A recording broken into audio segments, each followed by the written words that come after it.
আসসালামু আলাইকুম ওয়া ৰাহমাতুল্লাহি ওয়া বাৰাকাতুহু। মোৰ প্ৰিয় বন্ধুসকল, আমি সকলোৱে জানো যে সৌদি আৰবৰ পবিত্ৰ চহৰ মক্কা আৰু মদিনাত কোনো অমুসলিম ব্যক্তিৰ প্ৰৱেশ নিষিদ্ধ হয়। অৰ্থাৎ কাবা শৰীফৰ যিটো হুদুদে হুৰুম, যিটো এৰিয়া, আৰু মছজিদে নববীত, মদিনাৰ মছজিদে নববীত মুছলমানৰ বাহিৰে অন্য কোনো ধৰ্মৰ মানুহ তাতে প্ৰৱেশ কৰিব নোৱাৰিব, নিষিদ্ধ হয়। যদি কোনো অমুসলিম ব্যক্তি ভুলক্ৰমে মক্কা বা মদিনাত পৌঁছি যায়, তাৰ পিছত সেইজনৰ লগত কি হয়, কি হ'ব পাৰে, আপুনি শুনিলে আচৰিত হ'ব।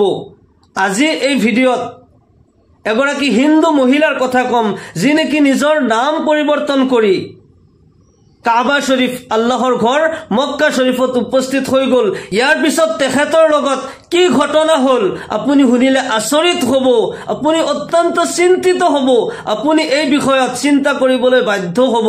মোৰ প্ৰিয় বন্ধুসকল, দক্ষিণ ভাৰতৰ এগৰাকী হিন্দু মহিলা যাৰ নাম ৰিয়া, কিছুদিনৰ আগলৈকে তেওঁ এগৰাকী অভিনেত্ৰী আছিল। তেওঁ এজন মুছলিম যুৱকৰ প্ৰেমত পৰিল আৰু পৰিয়ালৰ অবাধ্য হৈ সেই যুৱকজনৰ লগত তেওঁৰ নিকাহ হৈ গ'ল, নিকাহত আবদ্ধ হ'ল। দুইজনে মিল মহব্বতে জীৱন যাপন কৰি আছে। ৰিয়া যিহেতুকে হিন্দু ধৰ্মৰ অনুসৰণকাৰী, সেইকাৰণে তেওঁ নিজৰ ধৰ্ম পূজা পাঠ কৰে, নিজৰ ধৰ্ম পালন কৰি থাকে। আৰু তেওঁৰ গিৰিয়েক মুছলমান হয়, ইছলাম ধৰ্মৰ অনুসৰণকাৰী। তেওঁ কোৰআন পঢ়ে, নামাজ পঢ়ে, নিজৰ ধৰ্ম তেওঁ পালন কৰি আছে। মিল মহব্বতে তেওঁলোকৰ জীৱন অতিবাহিত হৈ আছে। তেওঁলোকৰ উভয়েই বেলেগ বেলেগ ধৰ্মৰ অনুসৰণকাৰী হয়, নিজৰ নিজৰ ধৰ্ম নিজে নিজে পালন কৰি আছে। এই বিষয়ত তেওঁলোকৰ মাজত কোনো ধৰণৰ ভেদাভেদ নাই, নিজৰ নিজৰ ধৰ্ম নিজে নিজে পালন কৰি আছে। তেওঁলোকে সুখে শান্তিৰে জীৱন অতিবাহিত কৰি আছে। টকা পইচাৰো কোনো অভাৱ নাই। ল'ৰা ছোৱালী জন্ম পালে। কিছুদিনৰ পিছত ৰিয়া এক মাৰাত্মক ৰোগত আক্ৰান্ত হ'ল। এনেকুৱা বেমাৰ, এনেকুৱা ৰোগ যিটো শুনিলে আমাৰ ভয় লাগি যায়। কেঞ্চাৰ ৰোগত তেওঁ আক্ৰান্ত হ'ল। বিভিন্ন ঠাইত মেডিকেলত লৈ গ'ল, চিকিৎসা কৰি থাকিল, বহুত টকা পইচা খৰচ কৰি, কিন্তু সেই বেমাৰ ভাল নাপালে। ৰিয়াৰ এই কেঞ্চাৰ ৰোগ শৰীৰৰ গোটেই অংগলৈ বিয়পি গ'ল। ৰিয়া দিনক দিনে অসুস্থ হ'বলৈ আৰম্ভ কৰিলে। ৰিয়াৰ গিৰিয়েকে ডাঙৰ মেডিকেলত যেতিয়া লৈ যায়, ডক্টৰসকলে হাত দাঙি দিয়ে আৰু কৈ দিয়ে, আপোনালোকে আমাক ক্ষমা কৰিব, এই ৰোগৰ কোনো চিকিৎসা নাই, আমি কোনো চিকিৎসা কৰিব নোৱাৰিম। ঘৰলৈ উভতি আহিল। ৰিয়াই চিন্তা কৰি আছে, কিছুদিনৰ আগলৈকে মই ভাবি আছিলোঁ যে টকা পইচাই চব কিছু হয়, ধন সম্পত্তি চব কিছু হয়, পইচাৰে চব কিছু কৰিব পাৰি। কিন্তু এতিয়া দেখিছোঁ নহয়, পইচা দি একো কাম নহয়, একোৱে লাভ নাই। মোৰ ইমান সম্পত্তিৰ কি লাভ যদি মই নিজকে সুস্থ কৰিব নোৱাৰোঁ? মোৰ বেমাৰে যেতিয়া টকা পইচাৰে সুস্থ নহয়, ভাল নহয়, মোৰ এই পইচাৰ কি দাম আছে? তেওঁ বহুত চিন্তিত হ'ল। অৱশেষত তেওঁ আত্মহত্যা কৰিবলৈ এটেম্প্ট কৰিলে। তেওঁ আত্মহত্যা কৰিব বিচাৰিলে, কিন্তু আকৌ মনত পৰিল নিজৰ সৰু সৰু ল'ৰা ছোৱালী আছে, নিজৰ স্বামী আছে, স্বামীৰ মৰম, ল'ৰা ছোৱালীৰ মৰম মহব্বতৰ কাৰণে তেওঁ ৰৈ গ'ল। ৰিয়াৰ স্বামীয়ে যেতিয়া গম পালে যে ৰিয়া চিন্তা কৰি কৰি নিজকে আত্মহত্যা কৰিব বিচাৰিছে, ৰিয়াৰ ওচৰত যাই কৈ আছে, ৰিয়া, মোৰ প্ৰাণৰ স্ত্ৰী, তুমি একো চিন্তা নকৰিবা। ডক্টৰসকলে হাত দাঙি দিছে, ডক্টৰসকলে চিকিৎসা কৰিব নোৱাৰে, এই ৰোগৰ কোনো চিকিৎসা নাই বুলি কৈ দিছে, তুমি একো চিন্তা নকৰিবা। এতিয়াও এই পৃথিৱীত এজন ডক্টৰ এতিয়াও জীৱিত হৈ আছে, এতিয়াও এজন ডক্টৰ বাকী আছে, যি নেকি তোমাৰ গোটেই বেমাৰ ভাল কৰি দিব পাৰিব। সুবহানাল্লাহ, তুমি একো চিন্তা নকৰিবা। এজন আল্লাহ এতিয়াও জিন্দা হয়। তেওঁ কৈছে, লা তাকনাতু মিৰ ৰাহমাতিল্লাহ, হে মোৰ বান্দা, তোমালোকে মোৰ ৰহমতৰ পৰা কেতিয়াও নিৰাশ নহবা। ব'লা আমি আল্লাহৰ ঘৰ কাবা শৰীফলৈ যাওঁ, আল্লাহৰ ওচৰত আমি সহায় বিচাৰোঁ। সেইজন আল্লাই তোমাৰ বেমাৰ ভাল কৰি দিব, তোমাক সুস্থতা দান কৰিব। ৰিয়াই যেতিয়া তেওঁৰ স্বামীৰ মুখৰ পৰা আল্লাহৰ নাম শুনিলে, আল্লাহৰ ঘৰ কাবা শৰীফৰ নাম শুনিলে, মনত এক উম্মিদ জন্ম পালে, জীয়াই থকাৰ এক প্ৰেৰণা জাগিল, এক আশা জন্ম পালে তেওঁৰ মনত এনেকুৱা ভাৱ আহিল মই এতিয়া ভাল হৈ যাম, আল্লাহ মোক ভাল কৰি দিব। টকা পইচা দি ধন সম্পত্তি দি বহুত চেষ্টা কৰিলো, কিন্তু অৱশেষত ডক্টৰসকলে পৰ্যন্ত হাত দাঙি দিছে, বেমাৰ ভাল নহয়, কোনো চিকিৎসা নাই। যেতিয়া আল্লাহ আৰু আল্লাহৰ ঘৰ কাবা শৰীফৰ কথা যেতিয়া মই শুনিলো, মনত এক উম্মিদ জাগিল, এক জীয়াই থকাৰ এক প্ৰেৰণা জন্ম পালে। মই স্বামীৰ কথাত সহমত প্ৰেছ কৰিলো। স্বামীয়ে মোক লৈ ৰিয়া, তেওঁৰ স্বামী, সৰু সৰু ল'ৰা ছোৱালী সকলোৱে হজলৈ যোৱাৰ প্ৰস্তুতি আৰম্ভ কৰিলে। ৰিয়াৰ নাম সলনি কৰি পাছপৰ্ট তৈয়াৰ কৰিলে, ইনা নাম ৰাখিলে। তেওঁলোকৰ গোটেই কেইটাই আল্লাহৰ ঘৰ মক্কা শৰীফত যায় যেতিয়া উপস্থিত হয়, ৰিয়াই নিজে বয়ান কৰে যে মই যেতিয়া দূৰৰ পৰা আল্লাহৰ ঘৰ কাবা শৰীফ যেতিয়া দেখা পালো, মোৰ কলিজা যেন ফাটি গ'ল। এক আশাত আল্লাহৰ ঘৰ দেখা পোৱাৰ লগে লগে মোৰ চকুৰ পানী বৈ গ'ল, মই কান্দি দিলো।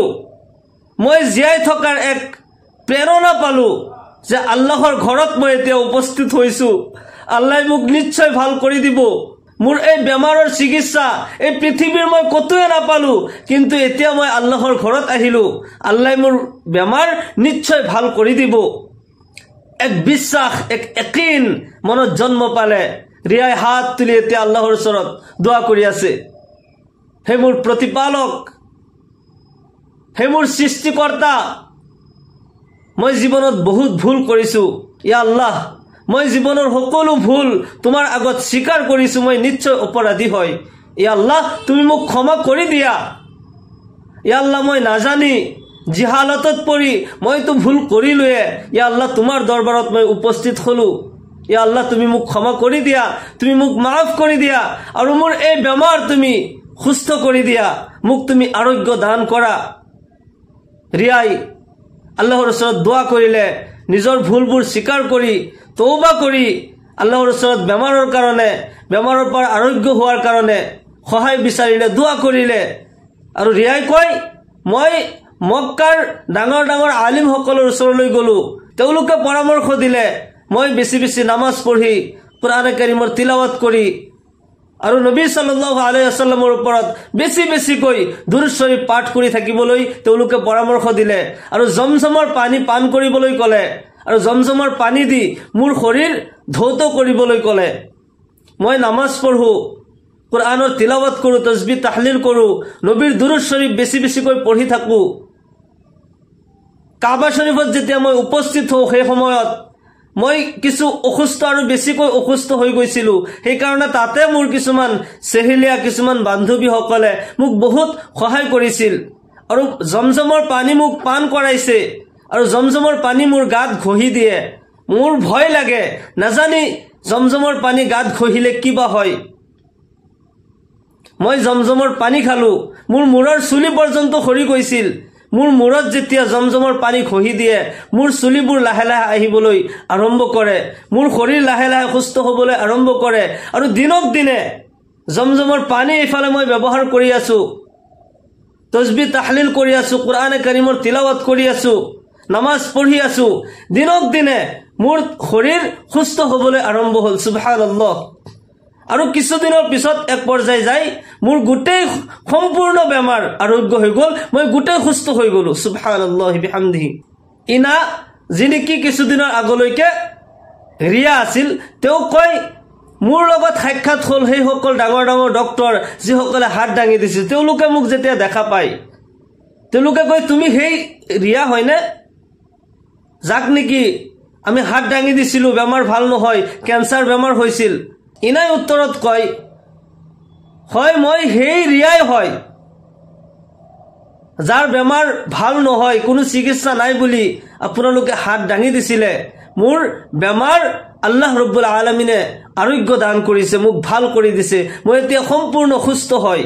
তেওঁ কয় মই এতিয়া সম্পূৰ্ণ ইছলাম ধৰ্মৰ অনুসৰণকাৰী, আল্লাহৰ ইবাদত কৰি থাকো, তসবিহ তাহলিল কৰি থাকো, মোৰ জীৱনৰ সকলো পাপ কৰ্ম মই এৰি দিলো, আল্লাহৰ ইবাদতত মই দিনে নিশাই মই মগ্ন হৈ থাকো, আৰু আল্লাহৰ ওচৰত বেছি বেছি দোৱা কৰো যে আল্লাহ সকলো মুমিন মুছলমানক আল্লাহৰ ঘৰ কাবা শৰীফৰ তাৱাফ কৰাৰ তৌফিক দান কৰক সকলোকে সুস্থ ৰাখক সকলোকে ল'ৰা ছোৱালী স্বামী স্ত্ৰী সকলোৰে মাজত মিল মোহাব্বত সৃষ্টি কৰি দিয়ক মই মানুহৰ ভাল কামনা কৰা আল্লাহৰ ওচৰত দোৱা কৰি থাকো মোৰ প্ৰিয় দিনী ভাই বন্ধুসকল এই ঘটনাৰ পৰা আমি যেটো শিক্ষা পালো যে আমি যিমানে অসহায় নহও কিয় আমি আল্লাহৰ ওচৰত যদি মদত বিচাৰো আমাৰ সৃষ্টিকৰ্তা আল্লাহ ৰব্বুল আলামিনৰ জাতৰ ওপৰত ভৰসা কৰি যদি তেওঁৰ পৰা আমি সহায় বিচাৰো তেওঁ নিশ্চয় আমাক সহায় কৰে আল্লাহ ৰব্বুল আলামিনৰ ৰহমতৰ দৰজা বান্দাৰ কাৰণে এনি টাইম খোলা থাকে আমি যেতিয়াই অসহায় হয় আমি আল্লাহৰ ওচৰত ৰহমতৰ আশা কৰি আল্লাহৰ ওচৰত মদত বিচাৰিব লাগে সহায় বিচাৰিব লাগে আল্লাহ ৰব্বুল আলামিনে নিশ্চয় আমাক সহায় কৰিব আমাক গায়বী ইমদাদ কৰিব আল্লাহ ৰব্বুল আলামিনে কয় উদউনি আস্তাজিব লাকুম মোৰ ওচৰত দোৱা কৰা সহায় মোৰ পৰা বিচৰা মই তোমাক সহায় কৰিম তোমাৰ দোৱা কবুল কৰিম তোমাৰ মাতৰ জবাব মই দিম আল্লাহ ৰব্বুল আলামিন আমাৰ সকলোকে হিদায়াত নসিব কৰক আমাৰ সকলোকে আল্লাহৰ ঘৰৰ জিয়াৰত কৰাৰ তৌফিক দান কৰক আমাৰ সকলোকে দুনিয়া ও আখিৰাতত কামিয়াবি দান কৰক সকলোৱে কক আল্লাহুম্মা আমিন ওয়া আখিৰু দাওয়ানা আনিল হামদুলিল্লাহি ৰাব্বিল আলামিন আসসালামু আলাইকুম